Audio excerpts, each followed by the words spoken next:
మనం ఎవరి పాదాలు పట్టుకొని ఏడుస్తున్నాం? ఎవరి దగ్గర మన చింతను చెప్పుకుంటున్నాం? ఎవరి దగ్గర మనం జవాబు పొందాలనుకుంటున్నాం?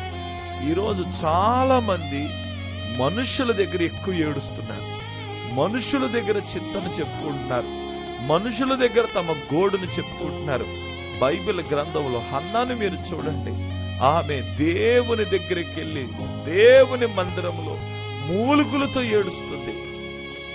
దైవజనుడికి కూడా తన బాధను చెప్పుకోలేదు. కొన్ని సందర్భాల్లో దైవజనుడికి చెప్పుకోవడం మంచిదే. దైవజనుడికి చెప్పుకోవడం అంటే దేవునికి చెప్పుకోవడమే.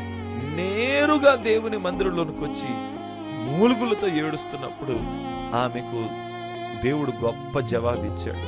డీప్ కనెక్షన్ కావాలా? డీప్ కనెక్షన్ ఎలా వస్తుంది? డీప్ కనెక్షన్ ఎలా మనం నిలబెట్టుకోగలం? డీప్ కనెక్షన్ మన జీవితంలోనికి ఎలా తెచ్చుకోగలం అంటే, నువ్వు మనుషుల దగ్గర కాక దేవుని పాదాల దగ్గర ఏడ్చేవారుగా